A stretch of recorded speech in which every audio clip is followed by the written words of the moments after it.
একদিন আল্লাহর নবী হযরত মুসা আলাইসাল্লাম মহান রব্বুল আলামিনের সাথে কথা বলার জন্য তুর পাহাড়ের দিকে যেতে লাগলেন। তুর পাহাড়ে পৌঁছে মহান রব্বুল আলামিনকে হযরত মুসা আলাইসাল্লাম বললেন, হে আল্লাহ, জান্নাতে আমার সাথী কে হবে? জান্নাতে আমি কার সাথে থাকব আপনি আমাকে বলবেন কি? মহান রব্বুল আলামিন হযরত মুসা আলাইসাল্লামকে বললেন, হে মুসা, বনি ইসরাইলের একজন কসাই তোমার সাথে জান্নাতে তোমার সাথী হবে। মুসা আলাইসাল্লাম এ কথা শুনে অবাক হয়ে গেলেন। তখন সে মহান রব্বুল আলামিনকে বললেন, হে আল্লাহ, আমি একজন নবী, আপনি আমাকে নবী হিসেবে এই ধরনীতে প্রেরণ করেছেন। আমি হয়তো ভেবেছি জান্নাতে আমার সাথে সাথী হবে কোনো সুফি সাধক কিংবা দরবেশ, কিন্তু একজন কসাই আমার সাথী হবে এ কথা শুনে তো আমি চমকে গেলাম। আপনি অনুগ্রহ করে কি সেই কসাইয়ের ঠিকানাটি আমাকে দিবেন? আমি তার সাথে কথা বলতে চাই যে তার এমন কি আমল রয়েছে যে আমলের গুণে সে আমার সাথে জান্নাতে আমার সাথী হবে।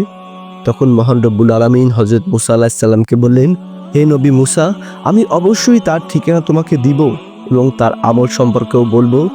তার সাথে যেন তুমি কথা বলতে পারো, তার সাথে যেন তোমার সাক্ষাৎ হয়, তবে আজ নয়, অন্য একদিন। আজ তুমি চলে যাও, আমি অন্য একদিন তোমাকে আমার কাছে ডেকে নিয়ে তার সম্পর্কে বিস্তারিত জানাবো। আল্লাহ রব্বুল আলামিনের এ কথা শুনে তখন হযরত মুসা আলাইহিস সালাম তুর পাহাড় থেকে চলে গেলেন বাড়ির উদ্দেশ্যে। এভাবে অনেক দিন কেটে গেল। একদিন নবী মুসা আলাইহিস সালাম রাস্তা ধরে হেঁটে যাচ্ছিলেন। যেতে যেতে তিনি লক্ষ্য করলেন একজন মহিলা তার পথ আগলে দাঁড়িয়েছে। তখন হযরত মুসা আলাইহিস সালাম সেই মহিলাকে বললেন, বোন আমার, আপনি কি আমার কাছে কিছু বলতে চান? তখন ওই বোনটি বলল, হে আল্লাহর নবী হযরত মুসা, আপনি নিশ্চয়ই তুর পাহাড়ে আল্লাহর সাথে কথা বলতে যাচ্ছেন। নবী মুসা আলাইহিস সালাম বললেন, হ্যাঁ, কিন্তু কেন? তখন ওই মহিলা বলল, হে আল্লাহর নবী মুসা, আমার বিবাহ হয়েছে অনেক বছর হয়ে গিয়েছে। আজ পর্যন্ত আমি সন্তানের মা হতে পারিনি, সন্তানের মুখে মা ডাকটি শুনতে পারিনি।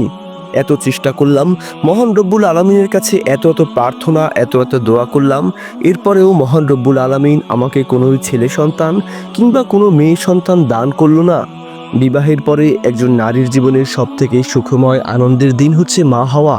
আর আজ পর্যন্ত বিবাহ হয়ে গিয়েছে আমার এত বছর হলো, এখন পর্যন্ত আমি মা ডাকটি শুনতে পেলাম না। আমি সবসময় হতাশাগ্রস্ত থাকি। আমি কি কোনোদিনও মা হতে পারবো না? আমি এমন কি পাপ করেছি যার জন্য মহান রব্বুল আলামিন আমাকে মাতৃত্বের স্বাদ দিচ্ছে না? হে আল্লাহর নবী মুসা, আপনি যখন মহান রব্বুল আলামিনের কাছে তুর পাহাড়ে যাবেন এবং তার সাথে কথা বলবেন, অনুগ্রহ করে দয়া করে আপনি মহান রব্বুল আলামিনের কাছে জিজ্ঞেস করবেন যে আমি কেন মা হতে পারছি না। তখন হযরত মুসা আলাইহিস সালাম সেই মহিলাকে বলল, ঠিক আছে, আমি অবশ্যই মহান রব্বুল আলামিনের কাছে তোমার কথা বলবো। তারপর সেই মহিলা সেখান থেকে চলে গেল। হযরত মুসা আলাইহিস সালাম মহিলার ওই কথা শুনে একটু অবাক হলেন। হযরত মুসা আলাইহিস সালাম তখন অন্য কোথাও সফরে না গিয়ে ওই মহিলার কথা শুনে মহান রব্বুল আলামিনের কাছে তুর পাহাড়ে গিয়ে উপস্থিত হলেন। মহান রব্বুল আলামিনের সাথে হযরত মুসা আলাইহিস সালাম যখন কথা বলতেছিলেন, মুসা আলাইহিস সালাম মহান রব্বুল আলামিনকে জিজ্ঞেস করলেন, হে আল্লাহ, আমি যখন রাস্তা ধরে হেঁটে আসছিলাম একজন মহিলার সাথে আমার সাক্ষাৎ হয়। সে কষ্ট ভরে আপনার কাছে জানতে চেয়েছে তার বিবাহ হয়েছে অনেক বছর হলো, কিন্তু এখন পর্যন্ত সে মা ডাক শুনতে পায়নি, এখন পর্যন্ত সে সন্তান সম্ভব হয়নি, কোনো ছেলে কিংবা কোনো মেয়ে সন্তানের মা হতে পারেনি। সে আপনার কাছে জানতে চেয়েছে তার জীবনে এমন কি গুনাহ হয়েছে যার জন্য সে মা হতে পারছে না। সে তো আপনার কাছে অনেক দোয়া করছে, অনেক প্রার্থনা করছে, সে কেন মা হতে পারছে না আপনি বলবেন কি? হযরত মুসা আলাইহিস সালামকে তখন মহান রব্বুল আলামিন গায়েবী আওয়াজের মাধ্যমে জানিয়ে দেন, হে মুসা, তুমি ওই মহিলাকে জানিয়ে দিও যে সে কোনোদিনও মা হতে পারবে না, কারণ আমি তার ভাগ্যে সন্তান লিখিনি। আমি মহান রব্বুল আলামিন সকল বান্দাদেরই ভাগ্য লিপিবদ্ধ করে দিয়েছি। তার ভাগ্যে কোনো সন্তানাদি নেই, তাই বিয়ের এত বছর পরেও সে মা হতে পারেনি। আমি সকলের ভাগ্য নির্ধারক, যাকে ইচ্ছে আমি ধনী করি, যাকে ইচ্ছে আমি গরিব করি, যাকে ইচ্ছে মাতৃত্বের স্বাদ দেই, যাকে ইচ্ছে বন্ধা করে রাখি। তাকে তুমি বলে দিও তার ভাগ্যে কোনো সন্তান নেই। মহান রব্বুল আলামিনের একথা শুনে হযরত মুসা আলাইহিস সালাম তখন মহান রব্বুল আলামিনের কাছ থেকে বিদায় নিয়ে তুর পাহাড় থেকে নেমে গিয়ে হাঁটতে লাগলেন। হাঁটতে হাঁটতে বাড়ির উদ্দেশ্যে যেতে লাগলেন।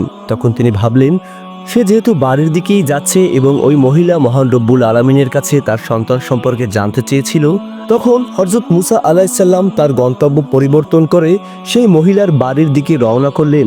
যেতে যেতে সেই মহিলার বাড়ির সামনে এসে উপস্থিত হলেন হযরত মুসা আলাইহিসসালাম। সেই মহিলা হযরত মুসা আলাইহিসসালামকে দেখে বললেন, হে আল্লাহর নবী, নিশ্চয়ই আল্লাহ আপনাকে আমার সন্তান না হওয়ার বিষয়ে কিছু একটি বলেছেন, আপনি আমাকে বলবেন কি? তখন হযরত মুসা আলাইহিসসালাম সেই মহিলাকে বলল, বোন আমার, মহান রব্বুল আলামিন বলেছেন সে যাকে ইচ্ছা সন্তান দান করে, যাকে ইচ্ছা বন্ধা রাখে। আপনার কপালে নাকি কোনোই সন্তান নেই, আপনার কোনোদিনই সন্তান হবে না, আপনি কোনোদিনও মা হতে পারবেন না।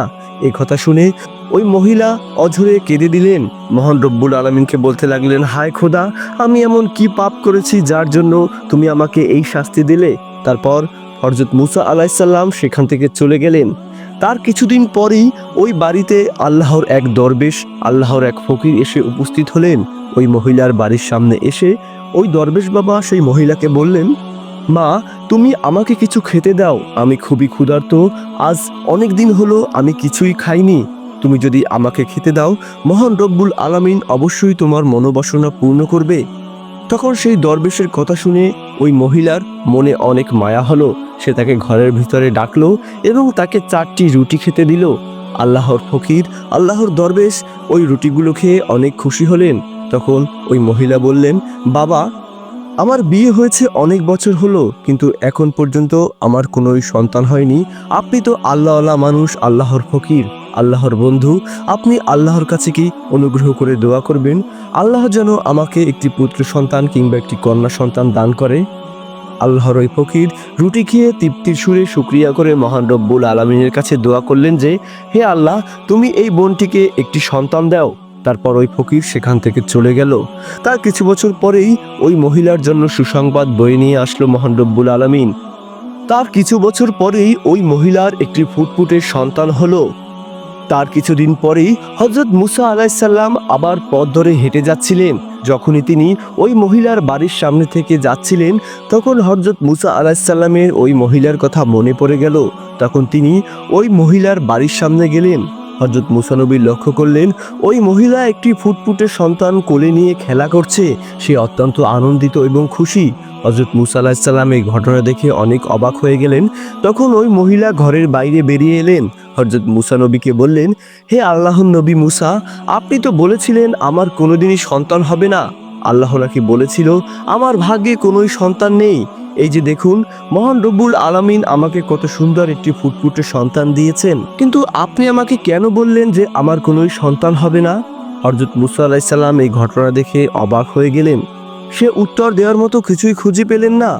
তারপর সেই মহিলার থেকে বিদায় নিয়ে হযরত মুসা আলাইহিসসালাম সোজা তুর পাহাড়ের দিকে রওনা করলেন।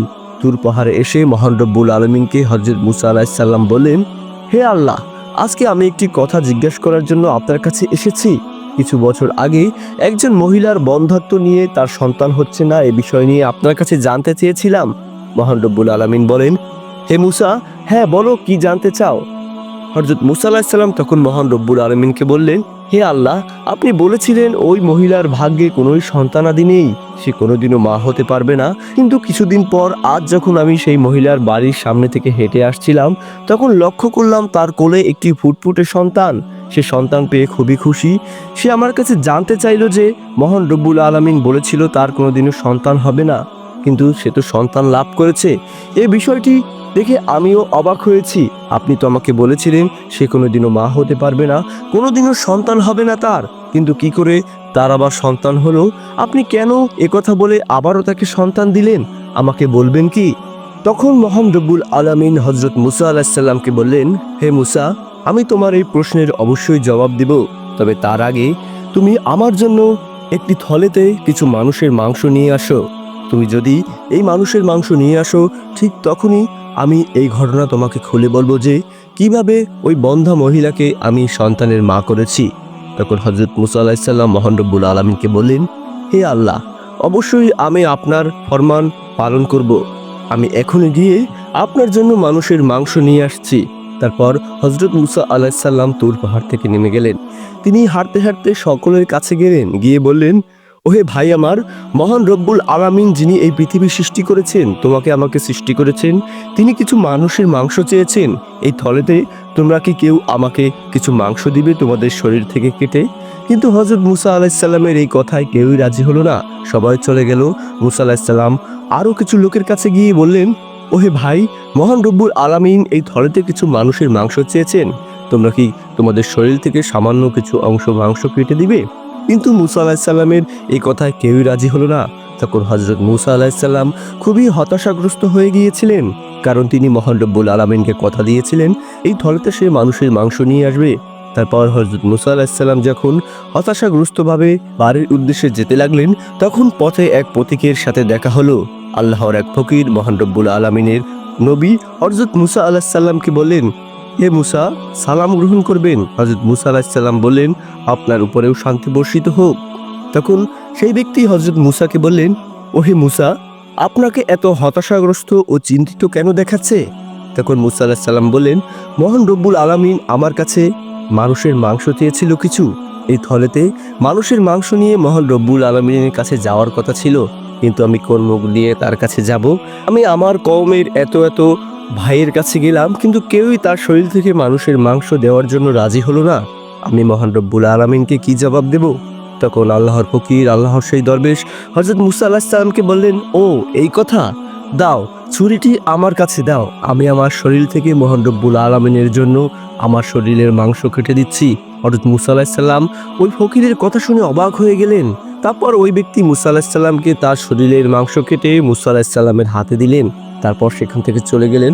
হযরত মুসা আলাইহিস সালাম এই ঘটনা দেখে অবাক হয়ে গেলেন, কারণ তার সাথে পরিচয় ছিল না হযরত মুসা আলাইহিস সালামের, কিন্তু কোথা থেকে এসে সে শরীরের মাংস কেটে দিয়ে গেল, অথচ তার কওমের কেউই এই কাজ করলো না। তারপর হযরত মুসা আলাইহিস সালাম সেই মানুষের মাংস নিয়ে তুর পাহাড়ে মহান রব্বুল আলামিনের উদ্দেশ্যে রওনা দিলেন। তুর পাহাড়ে গিয়ে মহান রব্বুল আলামিনকে বললেন, হে আল্লাহ, আমি আপনার জন্য মানুষের মাংস নিয়ে এসেছি। মহান রব্বুল আলামিন বললেন, ওহে মুসা, কিন্তু তোমার এত দেরি কেন হয়েছে? তখন মহান রব্বুল আলামিনকে হযরত মুসা আলাইহিস সালাম বলেন, হে আল্লাহ, আমি বনি ইসরাইলের আপনার বিভিন্ন বান্দার কাছে গিয়েছিলাম, কিন্তু কেউই মাংস দিতে রাজি হচ্ছিল না। আমি একজনের কাছ থেকে অন্যজনের কাছে শুধু সারাদিন ঘুরে বেরিয়েছি, কিন্তু কেউই রাজি হলো না। যখন আমি হতাশাগ্রস্তভাবে বাড়ির দিকে চলে যাচ্ছিলাম, তখন একজন ভবঘুরে ফকির আমার সামনে এলো। সে তার শরীর থেকে তার মাংস কেটে দিয়ে আবার চলে গেল। মহান রব্বুল আলামিন বললেন, ওহে মুসা, তোমার তো সবার কাছে যাওয়ার কোনোই প্রয়োজন ছিল না, চাইলে তো তুমিও আমাকে তোমার শরীর থেকে মাংস দিতে পারতে। আশা করি ওই মহিলাকে কেন আমি সন্তান দিয়েছি, কার দোয়ায় দিয়েছি, সেটি এখন বুঝতে পারবে। যে ব্যক্তি, যে ফকির, আল্লাহর যে দরবেশ, তার শরীর থেকে তোমাকে মাংস কেটে দিয়েছে আমার সন্তুষ্টির জন্য, ওই ফকিরের দোয়াতেই আমি ওই বন্ধা মহিলার গর্ভে সন্তান দিয়েছি। এবার তুমি বলো, তার দোয়া কবুল করা কি আমার ভুল ছিল? হযরত মুসা আলাইহিস সালাম লজ্জিত হলেন, কারণ মহান রব্বুল আলামিন মানুষের মাংস চেয়েছিলেন, চাইলে তো সেই মানুষের মাংস দিতে পারত। তখন মহান রব্বুল আলামিনকে বললেন, হে আল্লাহ, আপনি নিশ্চয়ই অতি নিখুঁত পরিকল্পনাকারী, আপনার সিদ্ধান্তই চূড়ান্ত সিদ্ধান্ত, আপনি আমাকে ক্ষমা করবেন, আমি আমার প্রশ্নের জবাব পেয়ে গেছি। তারপর হযরত মুসা আলাইহিস সালাম মহান রব্বুল আলামিনের কাছ থেকে বিদায় নিয়ে তুর পাহাড় থেকে নেমে বাড়ির দিকে যেতে লাগলেন। কিন্তু তখনই তার মনে হয়ে গেল যে মহান রব্বুল আলামিন এক কসাইয়ের কথা তার কাছে বলেছিল, যে মুসা নবীর সাথে এক কসাই জান্নাতে বসবাস করবে। তারপর মুসা নবী আবার তুর পাহাড়ে গেলেন, গিয়ে বললেন, হে আল্লাহ, আপনি আমাকে কিছুদিন আগে বলেছিলেন একজন কসাইয়ের সাথে আমার জান্নাত বাস হবে, কিন্তু সেই কসাইয়ের ঠিকানা তো আমি এখন পর্যন্ত পেলাম না। তখন মহান রব্বুল আলামিন মুসা আলাইহিস সালামকে বললেন, হে মুসা আলাইহিস সালাম, অবশ্যই আজকে আমি সেই কসাইয়ের ঠিকানা তোমার কাছে দিব। তোমার কওমের ভেতরে এই অঞ্চলে সেই কসাই বসবাস করে, তুমি তার কাছে গেলেই বুঝতে পারবে যে তার কোন আমলের জন্য সে এত বড় পুরস্কার পেল। হযরত মুসা নবীর সাথে তার জান্নাত বাস হবে। তখন মুসা নবী মহান রব্বুল আলামিনের কাছ থেকে সেই কসাইয়ের ঠিকানা নিয়ে তুর পাহাড় থেকে নেমে গেল। হাঁটতে হাঁটতে হযরত মুসা আলাইহিস সালাম একটি বাজারে প্রবেশ করলেন। সেখানে দেখলেন একটি মাংসের দোকান। সেখানে সারি সারিভাবে মাংস সজ্জিত করা রয়েছে। একজন ব্যক্তি সেগুলো বিক্রি করছে এবং অনেক মানুষ সেখানে দাঁড়িয়ে রয়েছে তার সুস্বাদু মাংস কেনার জন্য। ওই কসাই অত্যন্ত সৎ একজন ব্যবসায়ী ছিল। তার দোকানে সবসময় হালাল মাংস সে বেচা কিনা করত, কখনো খাদ্য ভেজাল দিত না, তাই সবসময় ক্রেতা ভিড় লেগে থাকতো। হযরত মুসা আলাইহিস সালাম দূর থেকে লক্ষ্য করলেন ওই কসাই তার মাংস থেকে সবথেকে ভালো ভালো অংশের মাংসটুকু আলাদাভাবে বেছে রেখে দিলেন। মুসা আলাইহিস সালাম এই ঘটনা দেখে অবাক হয়ে গেলেন। তারপর দেখলেন ওই কসাই সেই ভালো মাংসের টুকরাগুলো নিয়ে কোথাও রওনা করেছে। হযরত মুসা আলাইহিস সালাম তার পিছনে গেলেন, দেখলেন সেই কসাই একটি বাড়ির ভিতরে ঢুকেছে। তারপর হযরত মুসা আলাইহিস সালাম আর সেদিকে গেলেন না, সেখান থেকে ওদিনের মতো ফিরে গেলেন। আরও একদিন হযরত মুসা আলাইহিস সালাম সেই কসাইয়ের দোকানের সামনে গিয়ে লক্ষ্য করলেন কসাইয়ের দোকানে একজন ব্যক্তি মাংস কিনতে এসেছে। সে ব্যক্তি সেই কসাইকে বলল, ওহে কসাই ভাই, তুমি আমাকে সবথেকে ভালো টুকরোগুলো দাও মাংসের, আমি তোমাকে বেশি দাম দেব। কিন্তু কসাই বলল, আপনি যদি আমাকে দ্বিগুণ দামও দেন তবু আমি ওই মাংসের টুকরোগুলো বিক্রি করব না।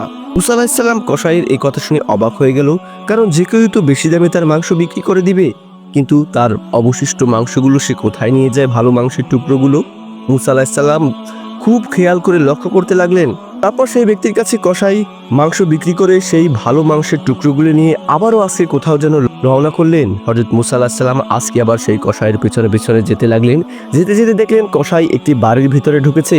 হযরত মুসা আলাইহিস সালাম সেই বাড়ির সামনে গিয়ে খানিকক্ষণ দাঁড়িয়ে রইলেন। তারপর বললেন, বাড়িতে কেউ কি আছেন? আমি একজন মুসাফির, আমাকে কি আজকে রাতের মতো একটু আশ্রয় দেওয়া যাবে? তারপর সেই কসাই বাড়ির ভিতর থেকে বেরিয়ে এলেন, বললেন, হে বাবা, আপনি কে? আপনাকে তো চিনলাম না।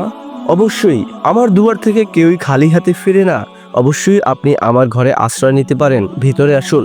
তারপর মুসা আলাইহিস সালাম সেই কসাইয়ের ঘরে ঢুকলো। ঘরে ঢুকে মুসা আলাইহিস সালাম চারদিকে লক্ষ্য করতে লাগলেন।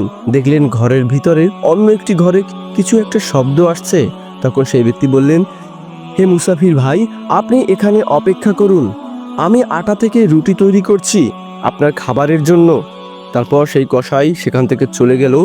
সেই কসাই তার অবশিষ্ট মাংসগুলো রান্না করলো এবং রুটি বানালো এবং সেই খাবারগুলো নিয়ে এসে হযরত মুসা আলাইহিস সালামকে বললেন, আপনি এতক্ষণ অপেক্ষা করেছেন, কষ্ট করেছেন, দয়া করে আর একটু অপেক্ষা করুন, আমার একটু কাজ রয়েছে, আমি কাজটি সেরেই আপনাকে খাবার দিচ্ছি। তারপর হযরত মুসা আলাইহিস সালাম লক্ষ্য করলেন ওই ব্যক্তি ঘরের ভিতরে ঢুকে একজন বৃদ্ধ মহিলাকে ঝুড়িতে করে টেনে ঘরের ভিতরে আনলো। অত্যন্ত যত্ন করে কোলে নিয়ে শ্রদ্ধা ভক্তি নিয়ে সেই বৃদ্ধ মহিলাকে কসাই বের করে আনলেন। তারপর সেই রুটি এবং মাংসগুলো তাকে সযত্নে পরম ভালোবাসায় খাইয়ে দিলেন। তারপর হযরত মুসা আলাইহিস সালামকে বললেন, আপনি আমাকে ক্ষমা করবেন, এই কাজের জন্যই আমার দেরি হয়ে গিয়েছে। তখন হযরত মুসা আলাইহিস সালাম বললেন, এই বৃদ্ধ মহিলাকে? কসাই বলল, এই বৃদ্ধ মহিলা আমার মা, যিনি আমাকে তার গর্ভে ধারণ করেছেন। আমি প্রতিদিন ব্যবসার ফাঁকে আমার দোকানের সব থেকে ভালো মাংসের টুকরোগুলো রেখে দেই, সেগুলো নিয়ে এসে আমি নিজ হাতে রান্না করে আমার মাকে আমি খাওয়াই, কারণ আমি মনে করি আমার জীবনের সব থেকে ভালো জিনিস আমার মায়ের জন্যই রাখা উচিত। হযরত মুসা আলাইহিস সালাম সেই কসাইয়ের মায়ের প্রতি এই দায়িত্ব কর্তব্য এবং ভালোবাসা দেখে অবাক হয়ে গেলেন।